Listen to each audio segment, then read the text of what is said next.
Just because the calendars have changed doesn't mean automatically your life will change. सिर्फ इसलिए कि calendar में बदलाव हो गया तो आपकी जिंदगी अपने आप नहीं बदलेगी. You'll have to make some decisions. आपको कुछ निर्णय लेने होंगे.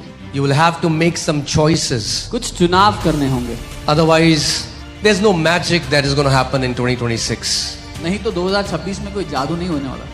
But because this is the beginning of year, लेकिन क्योंकि ये साल की शुरुआत है, you can make some godly choices. आप कुछ ईश्वरीय निर्णय ले सकते हो. And because of those godly choices, you will have godly results. और उन ईश्वरीय निर्णयों के कारण आपकी जिंदगी में ईश्वरीय परिणाम आएंगे. इसीलिए आज का जो वचन मैं लेके आया हूं वो 2026 के लिए आपके लिए है.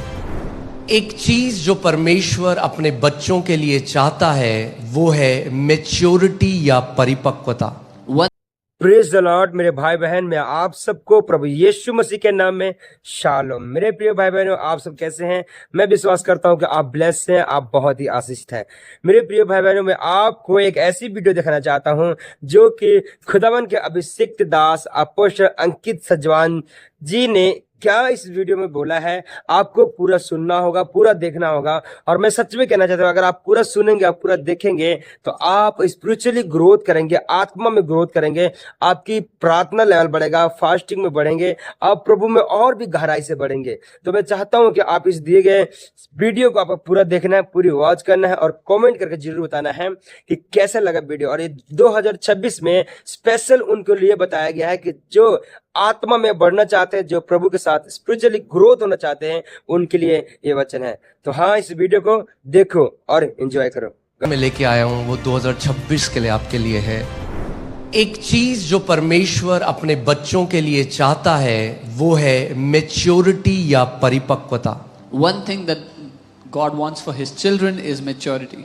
यानी जितने लोग जिन्होंने उद्धार पाया, जो उसके राज्य में जिन्होंने जन्म लिया, जब हम परमेश्वर के राज्य में जन्म लेते हैं तो हम होते हैं एक बेब या एक नवजात शिशु. So all those who are born in his kingdom, when we take birth in his kingdom, we are a little child, a newborn child in the kingdom. क्या होते हैं हम? We are a babe. हम एक नवजात बच्चे हैं उस समय. और हमें बढ़ना जरूरी है. And we have to grow. क्योंकि अगर आप बढ़ोगे नहीं, Because if you do not तो grow, जो आपकी विरासत परमेश्वर ने रखी है आपके लिए, आप कभी भी उस विरासत में चल नहीं पाओगे. then the inheritance that the Lord has kept for you, you will never be able to walk in it. इसीलिए मैं हमेशा कहता हूं, मसीहत और मांगने के बारे में नहीं है. That's why I say to be in Christ is not about asking for more. मगर ये ढूंढने के बारे में है कि मेरे लिए मेरे पिता ने पहले से क्या रखा है. But it is about discovering what my Father has already kept for me. Okay, आइए हम पढ़ते हैं रोमियो 8:16-17. आत्मा आप ही हमारी आत्मा के साथ गवाही देता है कि हम परमेश्वर की संतान हैं. The Spirit Himself bears witness with our spirit that we are children of God. जब आप मसीह यीशु में आए, When you came to the Lord Jesus, किसी धर्म में नहीं, ईसाईयत में नहीं, you did not come to any जब religion or आपने प्रभु Christianity. यीशु मसीह को ग्रहण किया, When you received the Lord Jesus, किसी धर्म को नहीं, you did not take any religion. जब आपने प्रभु यीशु मसीह को ग्रहण किया, When you received the Lord Jesus, तो आपको परमेश्वर की संतान होने का अधिकार दिया गया. you received the right to become a child of God. और ये बात कि आप परमेश्वर की संतान हो, कोई न्यूज़पेपर, कोई मैगजीन नहीं, वरन स्वयं परमेश्वर का आत्मा आप हमारी आत्मा में गवाही देता है कि हम अब परमेश्वर की संतान हैं. And no newspaper or magazine, but the Spirit of God Himself gives witness in our hearts that we are the children of God. मगर अब जब आप परमेश्वर की संतान बन गए, But now that you are a child of God, अब कुछ है आपके लिए. now there is something for you. वहां पर रुकना नहीं है, वो तो लेवल 1 है. Don't stop there. That's level 1. आप परमेश्वर की संतान हो. You are a child of God. अगली आयत. Next verse. और यदि संतान है, मेरे पीछे बोलो, और यदि संतान हूं तो वारिस भी हूं. And if children, then heirs also. अगर संतान हो तो वारिस भी हो. If you are a child of God, you are also an heir of God.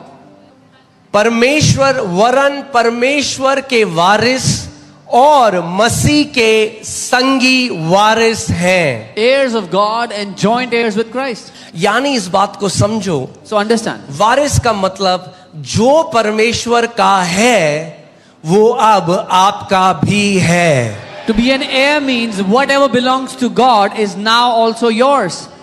It belongs to you as well. जब मेरे घर पे जो मेरे बच्चे पैदा हुए, When my children were born in my house, उनको अब विरासत कमानी नहीं पड़ेगी. now they don't have to earn inheritance. जो कार घर में है उनकी भी है, The car जो in the टीवी house. घर में है उनका भी है, जो फ्रिज घर में है उनका भी है. यानी परमेश्वर का जो है वो अब उसकी संतानों का है. क्योंकि अगर संतान है तो वारिस भी है, परमेश्वर के वारिस और मसीह के संगी वारिस. Whatever possession is in the house now also belongs to the children. Similarly, if you are children of God, then you are heirs of God. Whatever belongs to Him belongs to you, and you are also co-heirs with Christ. Hallelujah. वारिस को विरासत पाने के लिए कमानी नहीं पड़ती. विरासत The heir does not have to earn his inheritance. विरासत एक ही तरीके से दी जाती है, वो है जन्म लेने के द्वारा उस घर में. There is only one way for someone to receive inheritance, and that is by being born in that house. जो मेहनत करके मिलती है वो होती है मजदूरी. What is earned through labor is wages. जो बाप से बेटे को मिलती है वो होती है विरासत. But what a son receives from his father is inheritance. बेटे और बेटियों को. Sons and daughters. जिस दिन घर पर एक बेटा एक बेटी पैदा हुई, The day a son or a daughter was born in the house, माता पिता का जो था वो अब सेत मेत में बेटे और बेटी का है. whatever belonged to the parents is now completely, it belongs to the children as well. मगर इस बात को समझना जरूरी है But we must कि understand, अगर घर में बेटे और बेटी पैदा हो गए और सब कुछ उनका भी है, तो इसका मतलब ये नहीं कि वह उसका इस्तेमाल करना सीख गए. that if children are born in the house and everything belongs to them, does not automatically mean that they understand how to use their inheritance. अभी जूडा जिद करता है कार का स्टीयरिंग पकड़ने का, कहता है मुझे चलानी है. Judah sometimes says he wants to drive the car. क्या दे सकता हूं मैं से गाड़ी? Can I give it to him? No. क्यों? Why? क्या उसकी भी है वो गाड़ी जो मेरे घर पे है? Does that बिल्कुल. car belong to him that's in my house? Yes. क्यों? Why? क्योंकि वो घर पे है, वो बेटा है. Because he's a जो son. बाप का है वो बेटे का है, जो बाप का है वो बेटी का है. Whatever belongs to the father belongs to the son, the daughter. मगर अभी नहीं चला सकता गाड़ी, But he cannot drive the car क्यों? now. Why? क्योंकि अभी बच्चा है. Because he's a child. और बच्चे विरासत में नहीं चल सकते. And the children cannot walk in inheritance. बच्चे विरासत में नहीं चल सकते. Children cannot walk in inheritance. जो विरासत उसकी है उसको पाने के लिए उसको पहले बढ़ना पड़ेगा, तभी वो उसका इस्तेमाल कर सकता है, उस विरासत में चल सकता है जो पहले से उसकी थी. कब से थी? जिस दिन उसने जन्म लिया उस दिन से उसकी थी. The inheritance that already belonged to him since the day he was born, in order to use that inheritance, he has to grow up so he can make the right use of it. जिस दिन आप उसके घर में पैदा हुए, जिस दिन आपने उद्धार पाया, आप परमेश्वर के वारिस और मसीह के संगी वारिस बन गए. जो परमेश्वर का है अब आपका है. The day you were born in the house of God, you became an heir of God and co-heir with Christ. Now whatever belongs to God belongs to you. मगर केवल क्योंकि आपका है इसका मतलब ये नहीं कि अभी आप उस विरासत में चल सकते हो. But just because it belongs to you does not mean that you can walk in that inheritance right now. गलातियों 4:1. Galatians 4:1. मैं यह कहता हूं कि वारिस जब तक बालक है. बोलो जब तक. Now I say that the heir, as long as he is a child. वारिस जब तक बालक है, यद्यपि सब वस्तुओं का, ओहो हो, Now I say that the heir, as long as he is a child, even though he is the master of all. क्या कह रहा है पौलुस? What is Paul saying? वारिस जब तक बालक है, As long as the heir is a child. यद्यपि सब वस्तुओं का स्वामी है, तो भी उसमें और दास में कोई भेद नहीं है. Even though he is the master of all, there is no difference between the child and a slave.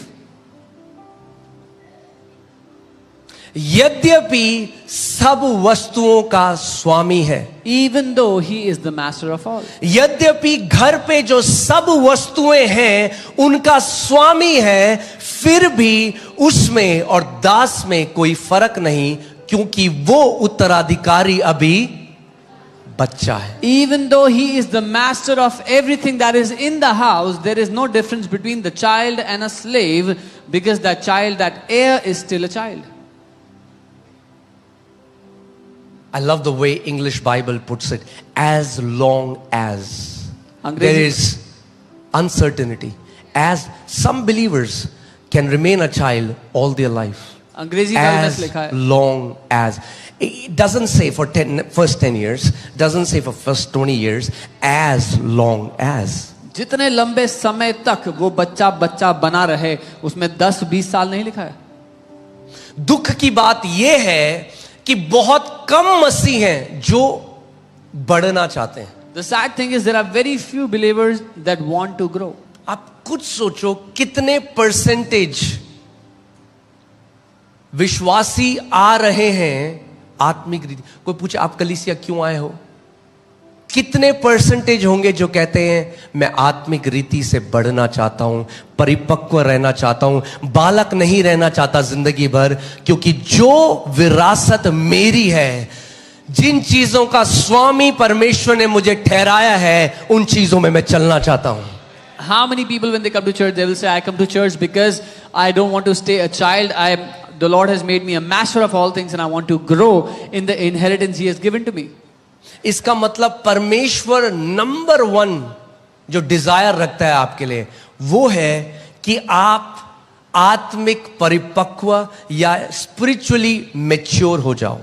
The number one desire that God has for you is that you will be spiritually matured.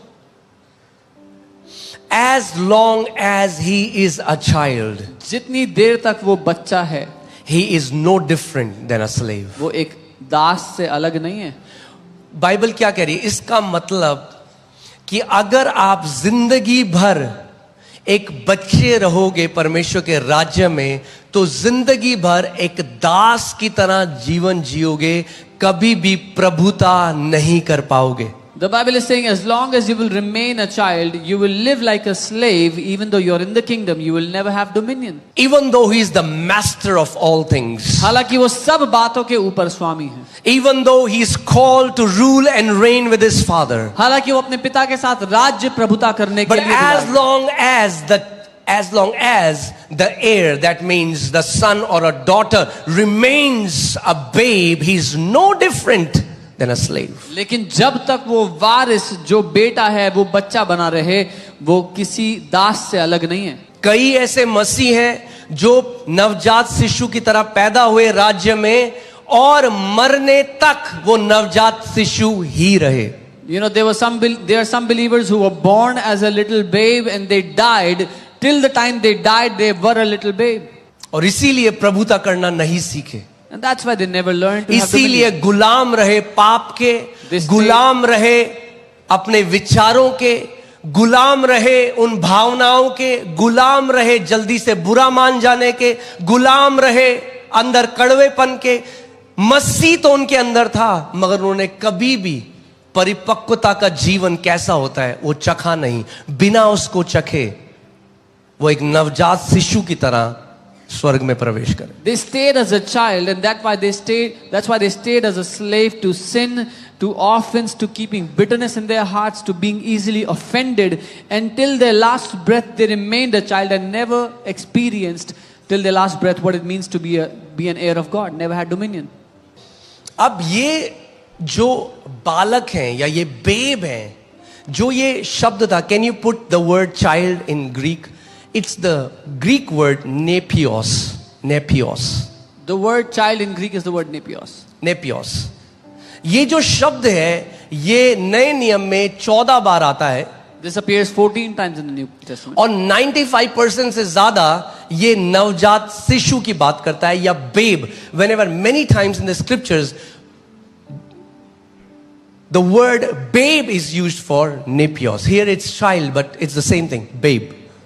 Most of the times this is used for a newborn child, एक नवजात शिशु के लिए, पहला क्या है? Not speaking. जो यानी बोलता वो नहीं। बच्चा जो अभी बोलना नहीं सीखा। A child that has not yet learned how to speak. Hear this. जो मसीह लोग अभी तक वचन बोलना नहीं सीखे, कभी अपने उस इनहेरिटेंस में, उस विरासत में नहीं चल सकते।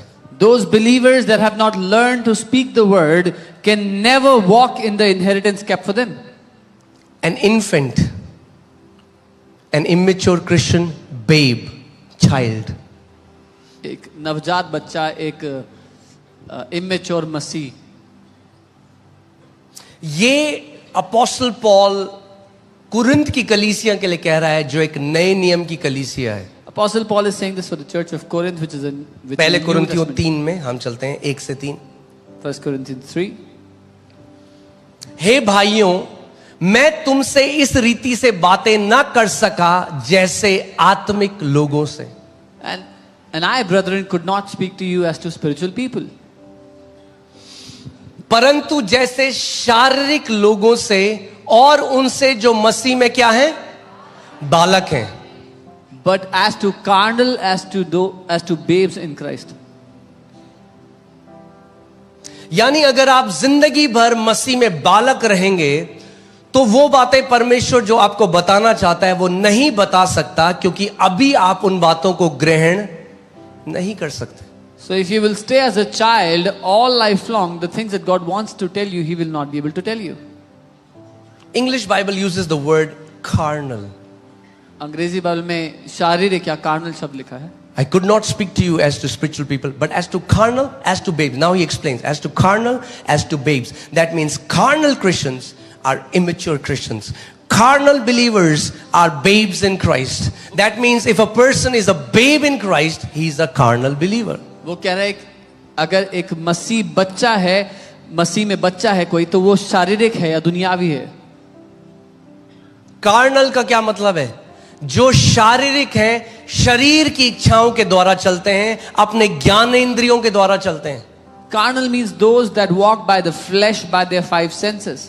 जो आंखों को अच्छा लगता है उसके पीछे जाते हैं, जो शरीर को अच्छा लगता है उसके पीछे। आत्मा के चलाई नहीं चलते, शरीर के द्वारा चलाए चलते हैं। Whatever is pleasant to their eyes, whatever their body desires, they go for that, but not led by the Spirit. क्या परमेश्वर के बच्चे मसीह में बालक हैं? Are they children of God? Yes, but they are Yes. babes in Christ. मसीह में बालक हैं, They are babes in Christ, मगर शारीरिक हैं। but they are carnal. क्या है?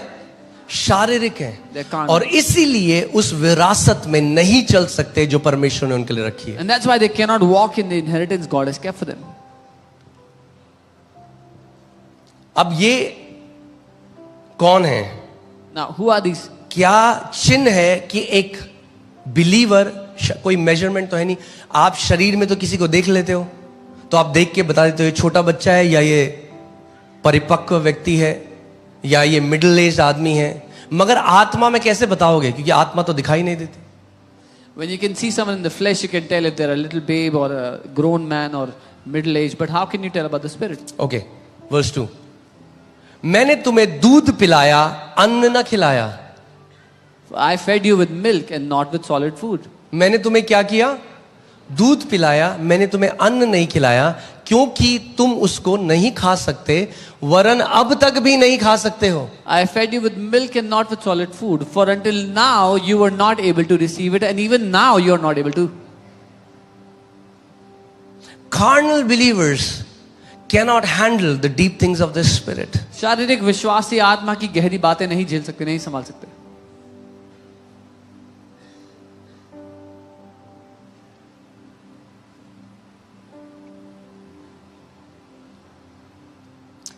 Verse 3, तीसरी आयत. अब देखो, क्योंकि अब तक शारीरिक हो, इसीलिए क्यों हो शारीरिक? इसीलिए कि जब तक तुम में डाह और झगड़ा है तो क्या तुम शारीरिक नहीं हो? You are still carnal, for where there are envy, strife and divisions among Hear you, this. are you not carnal? इसका मतलब हमेशा याद रखना, कलीसिया के अंदर हमेशा वो लोग जो झगड़ा उत्पन्न करते हैं, डाह उत्पन्न करते हैं, चाहे कितना भी स्पिरिचुअल दिखाएं, बच्चे हैं, शारीरिक हैं.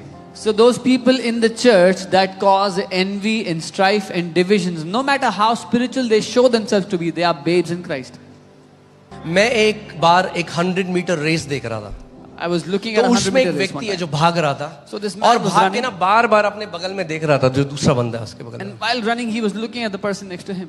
और जो दूसरा बंदा है ना वो सीधे भाग रहा था And this other guy was और running ये बार straight. बार साइड में देखता. But he was looking at this ऐसा guy. करने की वजह से इसकी स्पीड कम हुई और जो अपने लक्ष्य की तरफ देखकर भाग रहा था वो सीधे भाग के नंबर 1 आ गया. Because of looking aside, his speed was reduced. But the other one who was straight looking towards the finish line, he quickly reached it and came first. पौलुस कहता है मैंने अपनी दौड़ को पूरा किया. मुझे क्या मतलब दूसरा अपनी दौड़ दौड़े नहीं दौड़े? परमेश्वर आपसे ये नहीं पूछेगा दूसरे ने अपनी दौड़ कैसे दौड़ी, वो आपसे पूछेगा तूने अपनी दौड़ कैसे दौड़ी. It's your race that should matter to you. Paul says, I have finished my race. God will not ask you about somebody else's race. Did they finish their race or not? He will ask you for your race, and you should be concerned about your own race. एक परिपक्व जो विश्वासी है ना, उसका पूरा ध्यान अपनी चाल पे, प्रभु मुझे और बढ़ना है. मुझे फर्क नहीं दूसरा क्या करता है, मुझे परवाह नहीं दूसरा क्या करता है, मैं तेरे साथ ईमानदारी से चलूंगा. प्रभु मैं 2026 में और अच्छी चाल चलूंगा. मेरा कंपटीशन किसी दूसरे व्यक्ति से नहीं, मेरा कंपटीशन मेरे अतीत से है, क्योंकि मेरा भविष्य मेरे अतीत से बेहतर होगा. A mature believer will look at his own life, is his own walk. He is concerned before God to make his walk upright before the Lord. And he says, Lord, I'm not competing with my brothers or my sisters, but my competition is with my past, so that my future is better than my past.